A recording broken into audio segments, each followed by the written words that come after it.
పురపోరులో విజేతలైన కొత్త కౌన్సిలర్లు కార్పొరేటర్లు ఎల్లుండి ప్రమాణ స్వీకారం చేయనున్నారు.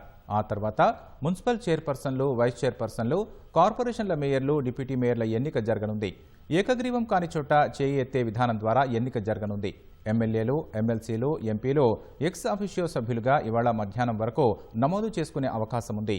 చైర్పర్సన్లు, మేయర్ల ఎన్నిక ఎలా ఉంటుంది, కోరం అంటే ఏంటి, సమాన ఓట్లు వస్తే ఏం చేస్తారు తదితర అంశాలను ఈ కథనంలో చూద్దాం. కొత్తగా పట్టణాల్లో కౌన్సిలర్లు, నగరాల్లో కార్పొరేటర్లు వచ్చారు. ఇక మున్సిపల్ చైర్పర్సన్లు, వైస్ చైర్పర్సన్లు, కార్పొరేషన్ మేయర్లు, డిప్యూటీ మేయర్ల ఎన్నిక జరగాల్సి ఉంది. రాష్ట్ర వ్యాప్తంగా 116 మున్సిపాలిటీల్లో 2594 మంది కౌన్సిలర్లు, కార్పొరేషన్లలో 414 మంది కార్పొరేటర్లుగా గెలిచారు.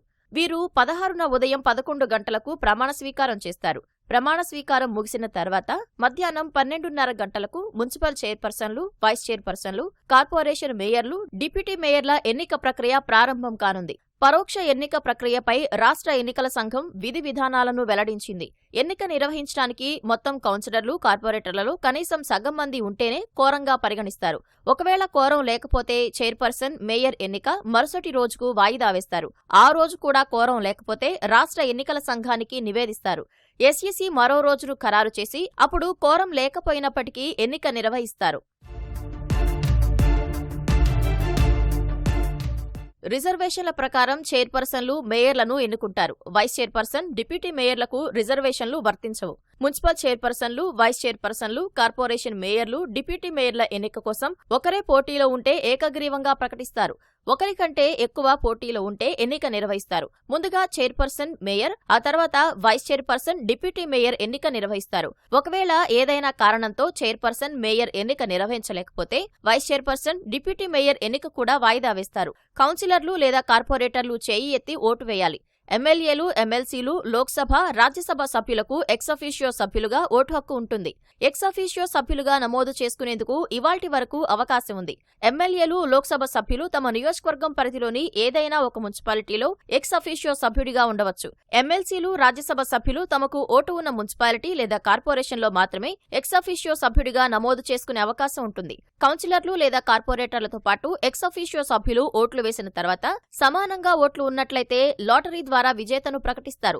ఒక్కో అభ్యర్థి పేరు 5 పేపర్లపై రాసి అన్నీ కలిపివేసి స్థానిక ఎన్నికల అధికారి లాటరీ తీస్తారు.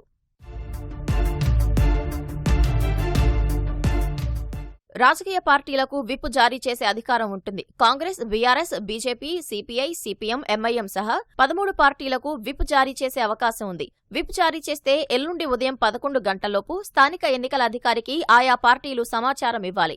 పార్టీల అభ్యర్థులుగా గెలిచిన వారు విప్ను ఖచ్చితంగా పాటించాల్సి ఉంటుంది. ఒకవేళ విప్ ధిక్కరిస్తే ఆ పార్టీ 3 రోజుల్లోగా కలెక్టర్కు ఫిర్యాదు చేయవచ్చు. ఆరోపణలు ఎదుర్కొంటున్న అభ్యర్థికి నోటీసులిచ్చి వివరణ కోసం వారం రోజులు గడువు ఇచ్చి ఆ తర్వాత 2 రోజుల్లో తగిన చర్యలు తీసుకోవాల్సి ఉంటుంది. Chairperson, vice chairperson, mayor, deputy mayor అభ్యర్థికి ఆయా పార్టీలు బీ ఫారం ఇవ్వాలి. ఎల్లుండి ఉదయం 10 గంటల్లోపు స్థానిక ఎన్నికల అధికారికి బీ ఫారం ఇవ్వాలి. మరోవైపు పలు మున్సిపాలిటీల్లో విజేతలను ఆయా పార్టీలు వివిధ ప్రాంతాలకు తరలిస్తున్నాయి.